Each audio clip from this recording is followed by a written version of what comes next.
अस्सलाम वालेकुम नाज़रीन, मैं हूं ज़मीर हैदर और आप देख रहे हैं प्रोग्राम पब्लिक पल्स। नाज़रीन, आज एक अफसोसनाक खबर, जनूबी वजीरिस्तान में दहशतगर्दों की फायरिंग से हमारे 7 जवान शहीद हो गए, लेकिन हमने भी 5 दहशतगर्दों को हिलाक किया। एक दफा फिर दहशतगर्द जो हैं वो अपना सर उठाने की कोशिश कर रहे हैं, लेकिन पाक फौज और हम पूरी कौम पुरअज़्म है कि इनको दोबारा सर उठाने की कोशिश नहीं करने देंगे, और अगर ये उठाएंगे तो उनको कुचल दिया जाएगा।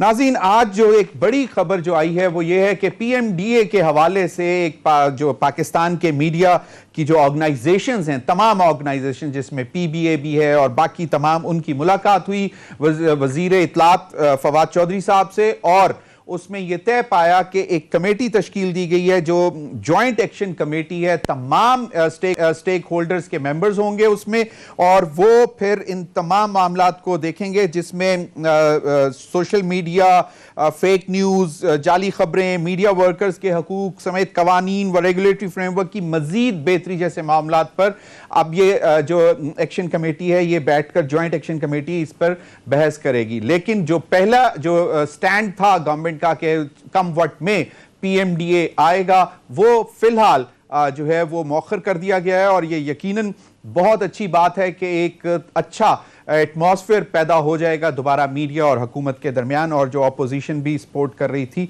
वो भी खामोश हो जाएगी। नाज़रीन, मामला तो बहुत सारे हैं, और ख़ास तौर पर जो आज बलूचिस्तान में तहरीक अदम एतमाद जमा करवा दी गई है लीडर ऑफ द अपोजिशन ने, सिकंदर खान साहब ने, और उनका क्लेम यह है कि अभी तक उनके पास 17-18 लोगों ने दस्तखत भी कर दिए हैं इस तहरीक अदम एतमाद पर, और 33 का नंबर जो है, जो मैजिक नंबर है, वो उनको हासिल हो जाएगा। हम कोशिश करेंगे कि बलूचिस्तान से इस पर भी कमेंट लें। बहुत से मामलात हैं। आज मुस्लिम लीग नून की तंजीम साजी के हवाले से इजलास भी हुआ लाहौर में, उस पर भी बात करेंगे कि क्या पाकिस्तान मुस्लिम लीग नून और ख़ासतौर पर पीपल्स पार्टी ने भी बहुत तेज़ी कर दी है तंजीम साजी, और बड़े भरपूर दौरे भी किए हैं बिलावल भुट्टो साहब ने पंजाब में भी, और अब वो बाकी मुल्क के शहरों में भी जाएंगे। क्या अपोजिशन को लग रहा है कि अर्ली इंतखाबात जो हैं वो होने जा रहे हैं, या फिर ये सिर्फ और सिर्फ लोकल गवर्नमेंट्स के जो है आइंदा कुछ अरसे में इंतखाबात होने जा रहे हैं उसकी तैयारी है, इस पर भी बात करेंगे।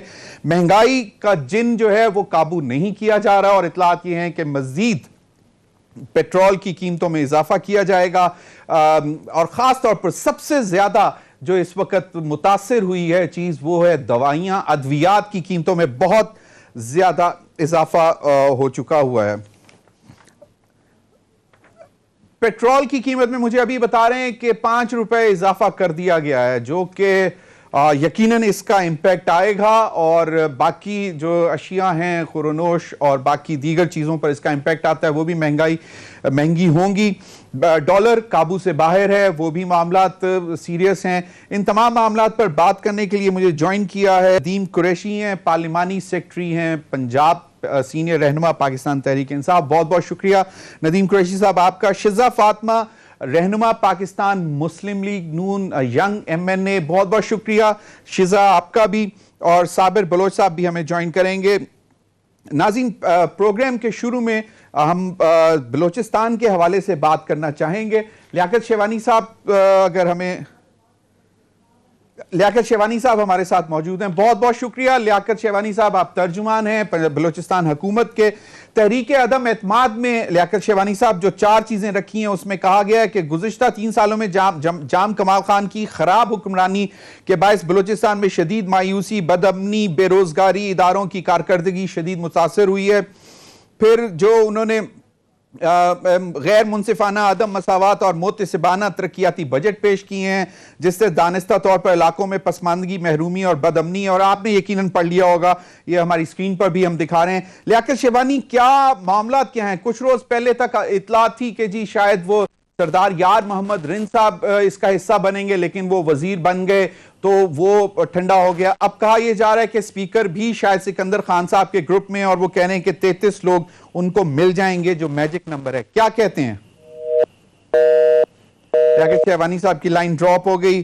चलें पहले चलते हैं शिज़ा फातिमा की तरफ। शिज़ा, आज जो तंजीम साजी हुई की जो इजलास हुआ उसके बारे में इतलात बड़ी दिलचस्प सी आ रही हैं कुछ लोगों का, और ये हम नहीं कह रहे, कुछ PMLN के लोग भी ये अफवाहें निकाल रहे हैं कि आज के इजलास के बाद शायद डिवीजन क्लियर हो गई है, क्योंकि शहबाज शरीफ साहब और हमजा शहबाज इस इजलास में नहीं थे और मरियम नवाज साहिबा ने इस इजलास की सदारत की। क्या कहती हैं? देखिए, इसमें डिवीजन की कोई बात नहीं है। मैं खुद भी नहीं आ सकी, हालांकि मैंने जाना था। शहबाज साहब की साइडलाइंस पे और मीटिंग्स चल रही थी। मैं इससे कंप्लीटली प्रिवी हूँ कि उनके घर पे सियासी ही इश्यूज से लेके और हमारे ही MNAs MPAs के साथ साइमल्टेनियसली और मीटिंग्स चल रही थी। और ये जो तंजीम साजी के कन्वेंशंस हैं, ये स्प्रेड हैं ओवर 9 days तकरीबन। तो ये तकरीबन हर ऑल्टरनेट डे पे होना है, डिफरेंट डिविजन्स के हैं। तो शहबाज साहब जो हैं वो पार्टी के प्रेसिडेंट है, वो इंशाल्लाह अगली दफ़ा ज़रूर तशरीफ लाएंगे। इसमें कोई इस तरह की कॉन्स्पिरेसी वाली बात नहीं थी। ये मैं आपको बहुत बिल्कुल वसूख के साथ बता रही हूँ। सही। शिजा, अगर इजाजत दें तो मैं, लियाकत शेहवानी साहब हमारे साथ हैं, तो जो मैंने सवाल किया था। जी लियाकत साहब, आपने मेरा सवाल तो सुन लिया था, जरा बता दें। जी देखिए, मैं बुलेट्स में आपको गिनवा देता हूं जो अपोजिशन के चार्जेस हैं। नंबर 1, उन्होंने कहा कि जॉब्स नहीं दी है। अभी तक 25,000 जॉब्स हम दे चुके हैं और सिर्फ जो है एजुकेशन डिपार्टमेंट में 16,000 जॉब्स हम देने जा रहे हैं। 1100 से ज्यादा सिर्फ डॉक्टर्स हमने अपॉइंट किए हैं। और डेवलपमेंट का ये आलम है कि बलूचिस्तान की तारीख का पहला कैंसर हॉस्पिटल, तेजी से उस पर काम जारी है। पीड्स ऑन्कोलॉजी का वहां पर ब्लॉक बन रहा है। 5 नए हॉस्पिटल बनाए हैं। 347 नए प्राइमरी स्कूल हमने बनाए हैं। 272 प्राइमरी स्कूल को हमने मिडिल में अपग्रेड किया है। हर एक डिस्ट्रिक्ट में बड़े बड़े स्पोर्ट कम्प्लेक्स बनाने जा रहे हैं। कल जो है बलूचिस्तान के तमाम जो टाउन्स हैं उनकी प्लानिंग के लिए फंड्स रिलीज हो चुके हैं। और ये बतौर तर्जुमान आप मेरी बात को अगर संजीदा ना भी लें तो 3 इंडिपेंडेंट सोर्सेज मैं कोट करना चाहूंगा। एक गैलिप सर्वे कोई 4 दिन कबल उनका जो रिपोर्ट आया है, उसमें वजीर आला बलूचिस्तान जाम कमाल साहब अपनी कारकर्दगी के लिहाज से तमाम वज़राए आला में 76% रेटिंग के साथ टॉप पे। गैलिप कहता है, मैं नहीं कहता। और पिछले हफ्ते जो है पिल डेट का सर्वे आया जिसमें असेंबली परफॉर्मेंस और असेंबली में अटेंडेंस के लिहाज से वजीर आला बलूचिस्तान जाम कमाल साहब को पिल डेट ने टॉप पे ठहराया है। पिछले महीने लॉ एंड ऑर्डर के हवाले से एक निजी चैनल ने, टीवी चैनल ने, उन्होंने एक सर्वे कंडक्ट कराया था जिसमें 33% उन्होंने कहा कि comparative last government law and order की सूरत हाल बेहतर हुई है।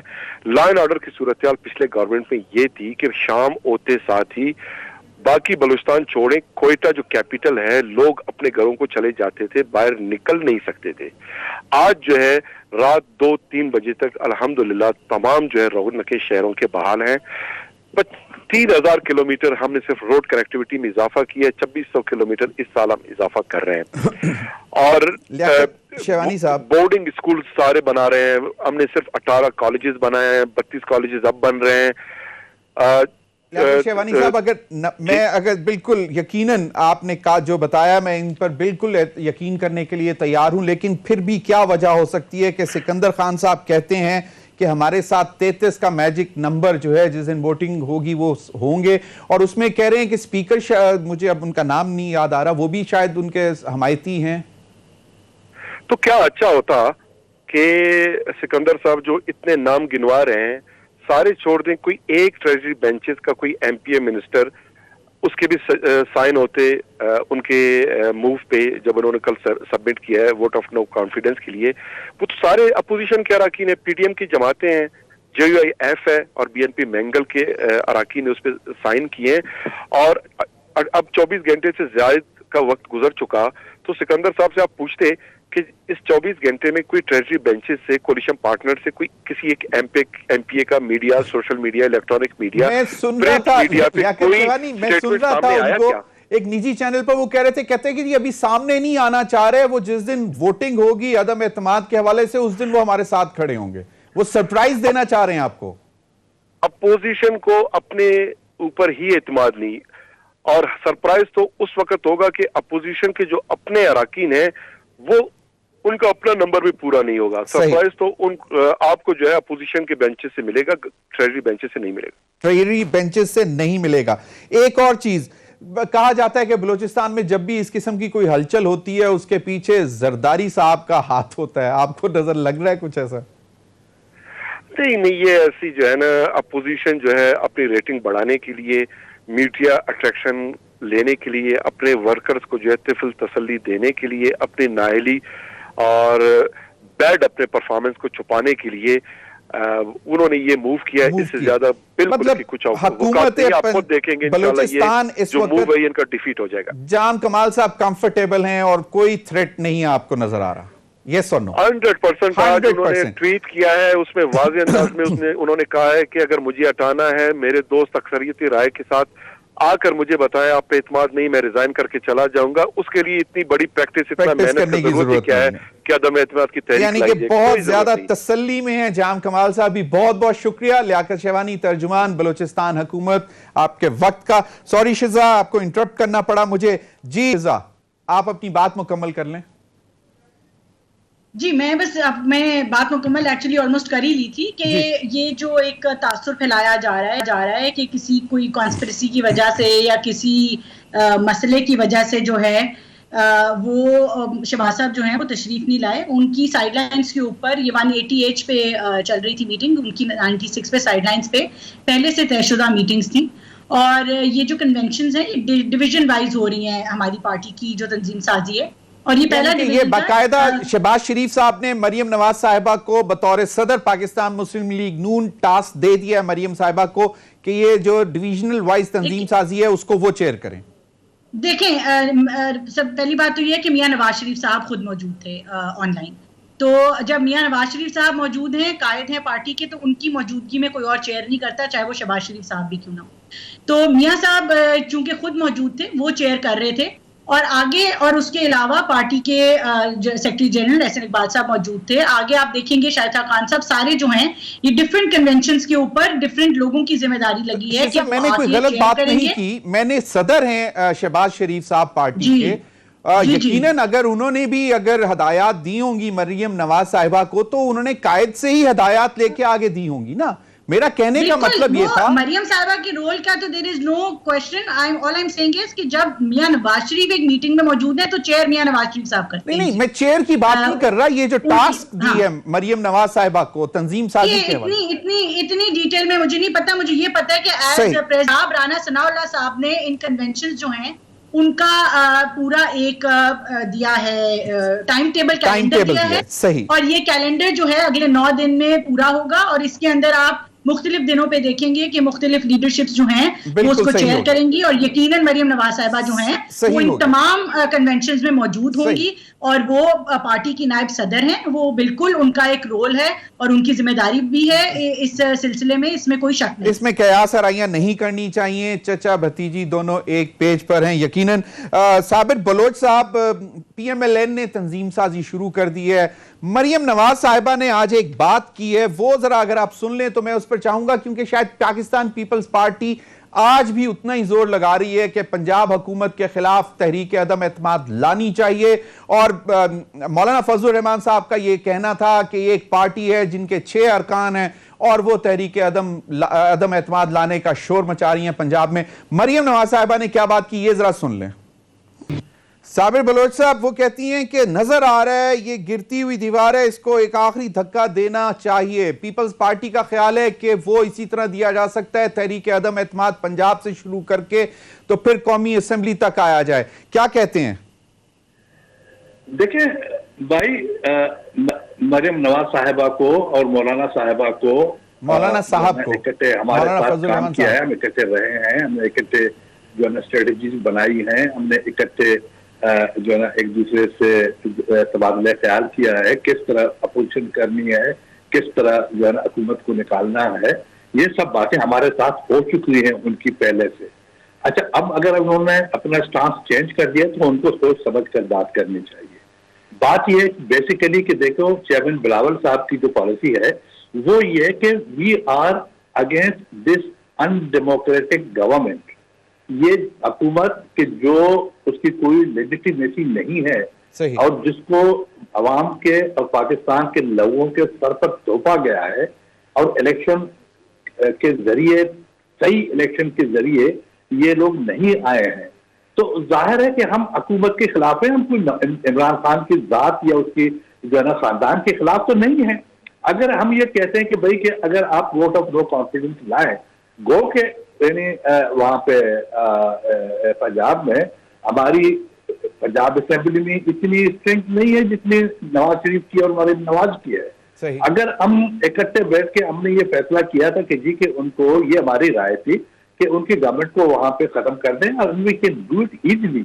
उस वक्त बहुत सारे लोग जो है ना पीपल्स पार्टी के साथ यानी इन कॉन्टेक्ट थे और आज भी हैं, आज भी बात नहीं है, और आज भी हैं।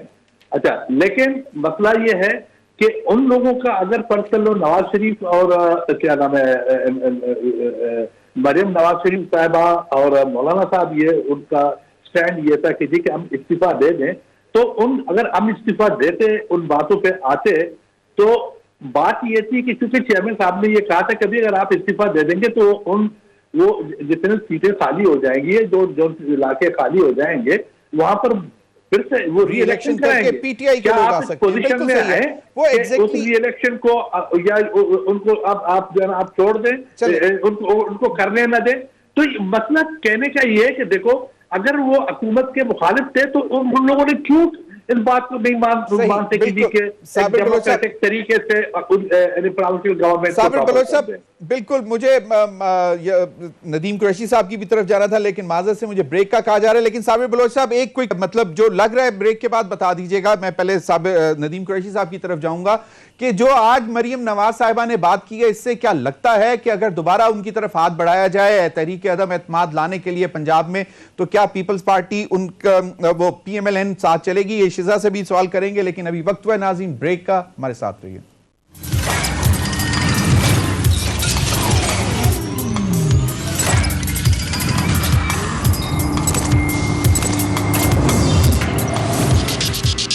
वेलकम बैक नाज़रीन। नदीम कुरैशी साहब, क्या कहते हैं? मरियम नवाज साहिबा कह रही हैं कि गिरती हुई दीवार को एक धक्का और देना है, और क्या कोई ये वाकई दोनों, क्योंकि ऑपोजिशन की बड़ी जमातें बड़ी इलेक्शन मोड में गई हुई हैं, ये सिर्फ और सिर्फ आपको क्या लगता है कि ये बल्दियाती इंतखाबात की तैयारी है या there is more to it? बिस्मिल्लाह रहमान रहीम। जमीर साहब, देखिए, ख्वाहिशात पर तो चीजें कभी नहीं हुआ करती। कोई भी शख्स किसी भी चीज को सोच सकता है, उसको आजादी है। पाकिस्तान में इंतखाबात अब जब भी होंगे इंशाल्लाह आईनी मुद्दत पूरी करने के बाद होंगे, 16 अगस्त 2023 के बाद इंतखाब होंगे। जहां तक इन दोनों जमातों का ताल्लुक है, इनका जो एक दूसरे के साथ इख्तलाफ रहा और दुश्मनी की हद तक रहा, मैं दुश्मनी का वर्ड इसलिए इस्तेमाल करूंगा कि दोनों जमातें, एक ऐसा वक्त था एक दूसरे पर मुल्क दुश्मनी का, गैर मुल्की एजेंट होने का, मुल्की राज दूसरे मुल्कों को फरोख्त करने का, फराहम करने का इल्जाम लगाती रही। इनका इकट्ठा होना, हर जितने लोग पाकिस्तान की पॉलिटिक्स को समझते हैं, उन सबको अंदाजा था कि ये अपने टारगेट से अचीव करेंगे। और जिसका दांव पहले लग गया, उस पर आप देखें कि बिलावल जरदारी साहब कामयाब हुए अपना दांव लगाने में। उन्होंने जो इस्लामाबाद की सीट थी, उसरफ गिलानी साहब की, वो गेन की, सेनेट की अपोजिशन लीडरशिप उन्होंने हासिल की, और उसके बाद फिर एक दूसरे पर वो इल्जामात की बौछार शुरू कर दी। आपने अपने प्रोग्राम के इंट्रो में बिल्कुल ठीक निशानदेही की। एज ए पोलिटिकल वर्कर हर शख्स इस बात पर हैरान है कि किसी पार्टी का प्रेसिडेंट मौजूद नहीं है और तंजीम साजी हो रही है। अच्छा, या तो ये तंजीम साजी हो ना, खुदा न खास्ता दलाल चौधरी वाली चले फिर बात दरगुजर की जा सकती है। बड़ा संजीदा मामला है, पूरी इनकी पार्टी बैठी है और प्रेसिडेंट मौजूद नहीं है, तो ये फ्रैक्शन अब बड़ी वाज़ेह होते जा रही है कि ये दोनों जमातें एग्जिस्टिंग सिस्टम में, इनके लिए अब डे बाई डे हालात मुश्किल होंगे।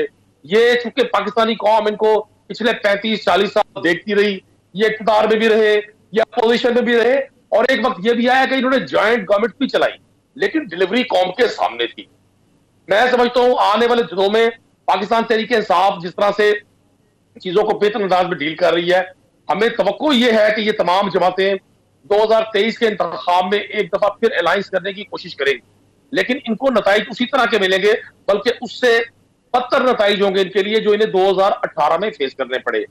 आज मैं समझता हूं पूरी पाकिस्तानी कौम इस बात पर बड़ी हैरान है कि वो पॉलिटिकल पार्टी जिसको पाकिस्तान की सबसे बड़ी पॉलिटिकल पार्टी होने का दावा रहा, उसके तर्जमानों का तयन नहीं हो पा रहा। मतलब हर फैमिली मेंबर ने अपना अलहदा स्पोक्समैन मुतय्यन कर लिया। किसी को अहमद खान साहब किसी की वजाहत दे रहे हैं, किसी को मरियम औरंगजेब साहब सपोर्ट कर रही हैं और कहीं उस्मा बुखारी साहब स्पोक्समैन है। तो ये हालात का अंदाजा हमें आपको सबको हो रहा है। बिल्कुल नदीम कुरैशी साहब, आपने सही फरमाया, बिल्कुल सही फरमाया। लेकिन नदीम कुरैशी साहब, आपके अपने हलीफ जमात के लीडर सेनेटर कामिल अली आगा साहब को मैं सुन रहा था आज एक प्रोग्राम में, उन्होंने कहा कि हम बिल्कुल साथ खड़े हैं पीटीआई के, लेकिन उनको उस्मान बुज़दार के हवाले से अब कम से कम दोबारा सोच लेना चाहिए। तो ये गवर्नेंस पे सवाल आता है ना कि 5 IGs, 6 chief secretaries, 9 secretary higher education commission के, तो मतलब क्वेश्चंस तो गवर्नेंस पे उठ रहे हैं ना। देखिए, कामिल अली आगा साहब को यह स्टेटमेंट देने से पहले चौधरी परवेज इलाही साहब से मशवरा करना चाहिए था। चौधरी परवेज इलाही साहब पंजाब में जिस तरह से वज़ीर उस्मान बुज़दार को सपोर्ट करते हैं और उन्होंने हमेशा किया, और जिस तरह से बहुत सारी चीजें ऐसी हैं। सही सही। चले शिजा, क्या जवाब देंगी, क्योंकि मामलात वो कहते हैं कि जी कोई ऐसा नहीं है, और क्या वाकई जाना है तहरीक अदम एतमाद की तरफ अगर पीपल्स पार्टी आपकी तरफ दोबारा आती है? नदीम कुरैशी साहब का ख्याल है कि नहीं, you are strange bedfellows, अब ये पॉसिबल नहीं है।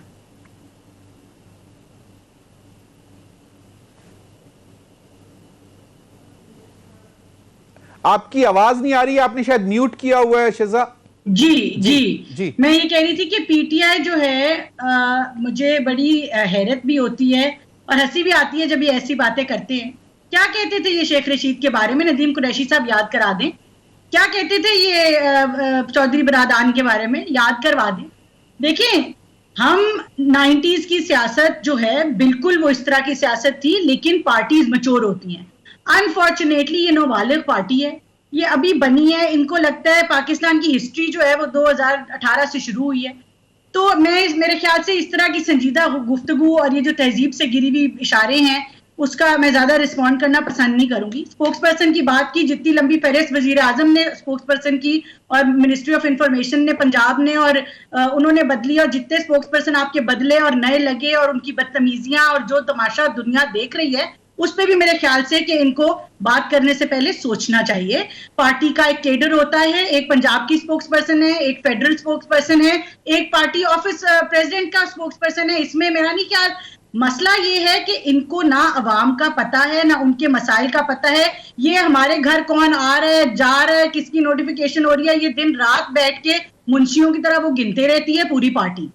मसले जो असल हैं वो ये हैं कि इस मुल्क में इस वक्त पाकिस्तान की तारीख का सबसे महंगा पेट्रोल 123 रुपए पे मिल रहा है, 170 रुपए का डॉलर मिल रहा है। अभी ये फ्यूल एडजस्टमेंट करेंगे तो बिजली जो हम 14 रुपए यूनिट पे छोड़ के गए थे आज 22 रुपए यूनिट की मिल रही है। ये फ्यूल एडजस्टमेंट में इसको और महंगा करेंगे आने वाले दिनों में।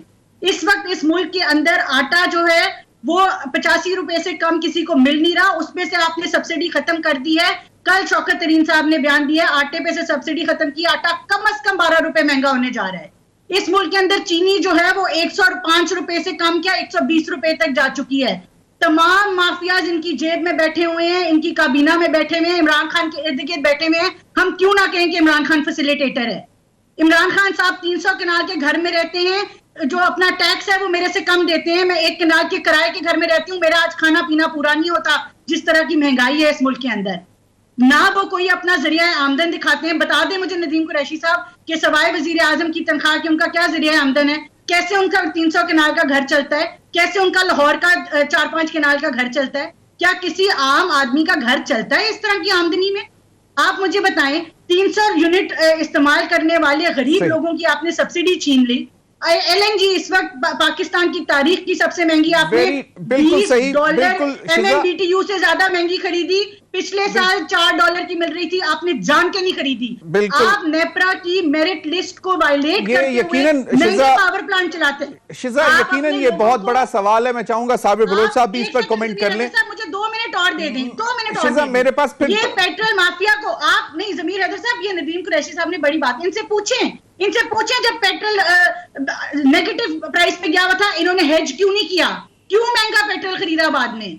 किसके पावर प्लांट पेट्रोल पे चलते थे? जो LNG के सस्ते पावर प्लांट बंद किए, LNG ऑर्डर नहीं की, पाकिस्तान की इंडस्ट्री की गैस बंद की, इसके पावर प्लांट चलाए मेरिट ऑर्डर को वायलेट करके। मैं चाहूंगा मैं क्विकली जरा साबिर बलोच साहब को भी ऐड करना चाह रहा हूं। साबिर बलोच साहब चलें जरा थोड़ी सी आवाम की बात कर लेते हैं। शिजा ने जो चीजें कही हैं, पीपल्स पार्टी कैसे देख रही है इसको? देखिए बात यह है कि भाई मैं आपको एक अर्ज कर लूं कि हम इनके साथ पहले भी मैंने आपसे अर्ज किया था कि हमने इकट्ठे काम किया है, हम एक दूसरे के ख्यालात को जानते हैं, समझते हैं, स्ट्रेटजी हमने इकट्ठी बनाई है। इनका ख्याल ये था कि हम यानी कि सबसे पहले रिजिग्नेशन होने चाहिए, रिजाइन देने चाहिए। अगर रिजाइन हम दे देते उस वक्त जो हमारे चेयरमैन साहब की, देखो वो एक फारसाइटेड पॉलिटिशियन है, वो उस वक्त की जो है ना उसको टाइमिंग का पता है, वो टाइमिंग को जज करता है, उसमें अल्लाह ताला ने ये लियाकत दी हुई है और उसके जो एनालिसिस थे उसी के मुताबिक देखो कि जितने भी बाई इलेक्शन हुए यहाँ पर, हमने उन बाई इलेक्शन को नून लीग भी कामयाब हुई है उनमें, पीपल्स पार्टी भी उनमें कामयाब हुई है, और सबसे बड़ा झटका और सबसे बड़ा सेटबैक जो मिला है वो गवर्नमेंट को मिला है, और उसमें गवर्नमेंट और हर जगह जलते होते रहे। साबिर भाई वो यकीनन बात हो गई आपके अपनी पार्टी के डायनेमिक्स और पीएमएलएन के डायनेमिक्स और पीडीएम के डायनेमिक्स आपने बता दिए, लेकिन आवाम की इस वक्त जो है, और अद्वियात की बात मेरे ख्याल में शिजा, क्योंकि मैं भी चाहता था कि उस पर भी उस तरफ भी आए, क्योंकि 600% तक भी दवाइयां अद्वियात महंगी हुई हैं। अच्छा अभी आप देखें कि यानी हमेशा से जब भी कोई बात होती है तो ये कहते रहते हैं कि जी कि ये माफिया ने ये किया है, माफिया ने वो किया, माफिया की वजह से कीमतें बढ़ी है, माफिया की वजह से हम एक मुश्किलात में। भाई माफिया से क्या मतलब है प्राइम मिनिस्टर का? माफिया से अगर मुराद उनकी वो लोग हैं कि जो इन चीजों से कंसर्न्ड है, तो वो तो उसके इर्द गिर्द बैठे हुए, उसके आगे बैठे हैं, उसके वजीर हैं, उसके मशीर हैं, उसके सिंपैथाइजर्स हैं, उसके अपने लोग हैं, उसकी पार्टी को आज भी वो लोग सपोर्ट कर रहे हैं। तो अब आप खुद सोचें, देखिए मैं आपको एक बात बताऊं कि इस बात को तो आप छोड़ दें कि जी के फॉरेन जो फाइनेंसिंग अदारे हैं वहां पर उन लोग कितने के हद से कर्जे ले रहे हैं और कौन से टर्म्स पे, कौन से कंडीशन पे कर्जे ले रहे हैं। इन लोगों ने तो यहाँ पर जो हमारे लोकल बैंक है पाकिस्तान के, जो अवाम का पैसा वहां पर जमा है, उनका भी बेड़ा गर्क कर दिया है। उनसे रोज एवरी डे वो लोग उनसे बारी जो है ना कर्जे उन लोगों से ले रहे हैं। साबिर बलोच साहब इस वक्त जो है वो तमाम ऑपोजिशन जमातों को अपने इख्तिलाफात भूलकर आवाम के लिए इकट्ठे होने के लिए निकलना चाहिए, आवाम की मुश्किलात दूर करने के लिए। डेफिनेटली देखो मेरी बात सुने, आवाम का मुश्किलात उस वक्त हल कर सकते हैं आप जबकि when you get rid of this government, when you get rid of the government। चले आपका जवाब आ गया। मैं चाहूंगा कि अभी मुझे फिर ब्रेक का कहा जा रहा है, मैं आता हूं साबिर बलोच साहब आपसे ही बात करूंगा। नाज़रीन वक्त हुआ एक ब्रेक का, हमारे साथ रहिए।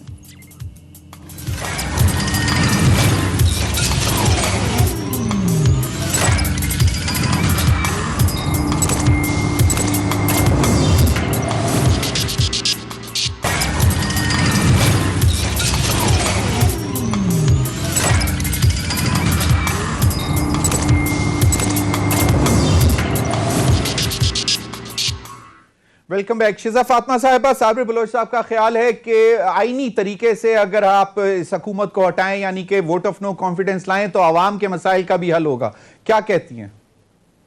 देखिए ख्याल बिल्कुल ठीक है, और लेकिन उसमें एक आईनी तरीके में जो आइन तरीका वाजे करता है उसमें मेजॉरिटी होना ज़रूरी है, और उसके लिए या तो क्यू लीग को जो है वो हमारे साथ वोट ऑफ नो कॉन्फिडेंस में शरीक होना पड़ेगा, और या ऐसी एलाइड पार्टीज को जो कि पीटीआई की टिकट की पाबंद ना हो, क्योंकि इस पे डिफेक्शन क्लॉज लगता है। तो ये नंबर्स की गेम है, ये इस पे देखभाल करने की और जरा गहरी सोच देने की जरूरत है। ये जल्दबाजी में करने वाला काम नहीं है, मगर अगर नंबर्स पूरे कर सकते हैं, पीटीआई के पीपीपी के 7 वोट हैं, जो काफ लीग है उनके 10 वोट हैं, हमारे 165 हैं तकरीबन, और जो पीटीआई उनके तकरीबन 180 हैं पंजाब असेंबली में। तो ये नंबर्स की गेम है, अगर नंबर्स पूरे कर सकते हैं पीपीपी का ख्याल है या मिलजुल के, तो उस पर आगे बढ़ा जा सकता है। सही। मगर फिलहाल नंबर्स वाइज तो उस तरह से आईनी तौर पे नजर नहीं आता। मेरी बात बीच में थोड़ी सी रह गई थी, अगर मुझे मौका दें मैं मुकम्मल कर। मैं चाहता हूं कि मैं आखिरी मौका 2 सेकंड दे दें बस।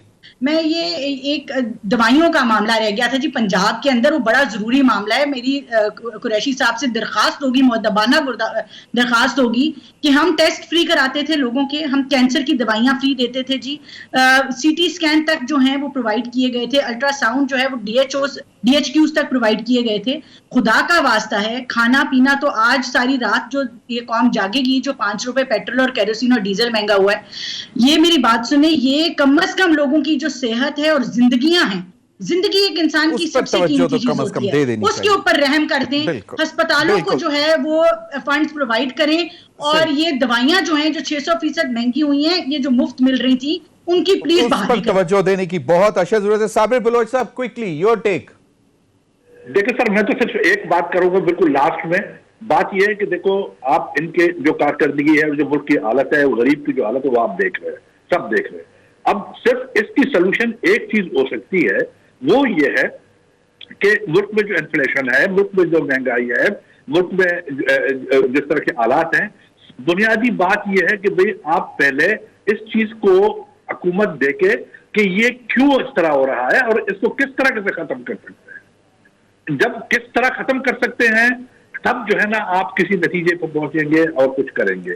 लेकिन अनफॉर्चुनेटली मैं बड़ी अफसोस के साथ ये कहता हूं कि रोज एवरी डे चीफ सेक्रेटरी को तब्दील करना, IG को तब्दील करना, मिनिस्टर फाइनेंस को तब्दील करना, उस सेक्रेटरी को तब्दील करना, इस सेक्रेटरी को तब्दील करना, कंसिस्टेंसी ऑफ पॉलिसीज को भी प्रॉब्लम होती है। आपके अपने जो बनाए हुए आपके जो लोग हैं, बशीर हैं, जो वजीर हैं, जो भी हैं, अच्छा वो एक एक करके आपको छोड़ रहे हैं। वाई?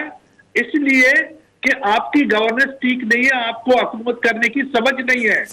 चले, मैं खुदा के वास्ते आपके तवज्जुह से उन लोगों को, वो नदीम कुरैशी यानी ताकतवर लोगों से उनसे गुजारिश है कि भाई जो हकीकी लोग हैं यहाँ के, उनसे बात करें, और अगर जरूरत पड़े तो अपोजिशन को भी साथ बिठाएं और मशवरा करें कि किस तरह आवाम के मसाइल हल किए जा सकते हैं। जी नदीम कुरैशी साहब।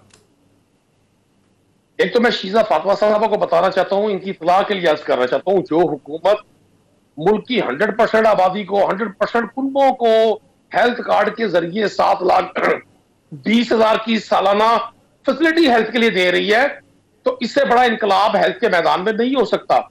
जहां तक आपने पंजाब की बात की, पंजाब की पेरिफेरीज में आप कहते हैं जी हम मेडिसिन दिया करते थे, टेस्ट करवाया करते थे, आपको सिलेक्टिव एरियाज में सब कुछ करते होंगे। मौजूदा गवर्नमेंट ने, पाकिस्तान तहरीक इंसाफ की गवर्नमेंट ने जो बेसिक हेल्थ यूनिट्स है वहां तक मेडिसिन लोगों को प्रोवाइड करने का पूरा ना सिर्फ वर्कआउट किया हुआ बल्कि उसकी सहूलत तरसील की जारी है। अगर किसी जगह पर मेरी सुनने ना, अच्छा मेरी प्लीज बात सुन मैंने आपकी बात तवज्जो से सुनी। जी नदीम कुरैशी साहब, मैंने पहले कहा कि जो गवर्नमेंट हेल्थ कवर के जरिए मुल्क के हर फर्द को हेल्थ कवर दे रही है 7,20,000 का एनुअली, ये पूरी दुनिया की एग्जांपल दे रही है, तो कैसे पॉसिबल है कि हम हॉस्पिटल्स में मेडिसिन प्रोवाइड नहीं करेंगे? हर जगह मेडिसिन की तरसील जारी है।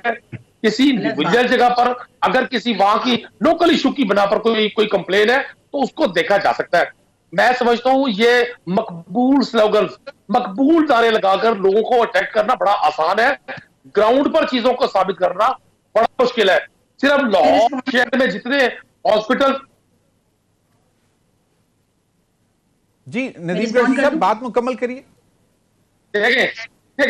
देखिए लाहौर शहर में ये जो पेट्रोल महंगा है, इससे तो चीजों की कीमतों में तो इजाफा होगा ना। महंगाई साहब मैं आपको अर्ज करूं, ये वाकई इसमें कोई शक नहीं है, ये बड़े मुश्किल फैसले हैं, ये गैर मकबूल फैसले करने आसान नहीं है। हर हुकूमत चाहती है चीजें सस्ती हों। अभी आपने फरमाया कि जी 4, 5, 6 जो आम इस्तेमाल की चीजें जिसमें आटा है, चीनी है, कुर्तनी तेल है और दिगर अशिया खुर्दोनोश है, सिर्फ 2017 के रेट से के इंटरनेशनल मार्केट के आज $430 फी टन चीनी की कीमत है इंटरनेशनल मार्केट में। आप 2017 में इंटरनेशनल फैक्टर्स भी हैं और आपकी पूरी कोशिश है। मैं चाहूंगा शिजा क्विकली 40 सेकंड। जी जमीर हैदर साहब, इनसे पूछें, गन्ने की बम्पर क्रॉप हुई थी तो इंपोर्ट तो इनको चीनी करने की जरूरत ही नहीं थी। आपको किसने कहा था जब मुल्क में चीनी नहीं है तो आप सारी चीनी बरामद कर दें? और अब मुल्क से बाहर भेज के पाकिस्तान में चीनी 55 रुपए से 120 की कर दे, उसके ऊपर 3 अरब की सब्सिडी दे दे। आपको कहा किसने था? अब आप इंटरनेशनल शुगर प्राइस की बात कर रहे हैं। इमदादी कीमत भी बताएं, आपकी इमदादी कीमत भी बताएं, लोगों को बताएं। आपने सस्ती चीनी बाहर भेज के महंगी चीनी मंगवा रहे हैं और आप हमें इंटरनेशनल प्राइसेस की कहानी सुना रहे हैं। बिल्कुल नदीम कुरैशी साहब, सवालात हैं कि गंदम भी एक्सपोर्ट की गई, जाने दी गई और फिर अब दोबारा इंपोर्ट की जा रही है। बहुत बहुत शुक्रिया शिजा फातिमा, साबिर बलोच, नदीम कुरैशी। अब तक के लिए इतना ही, इजाजत दीजिए, अल्लाह हाफिज।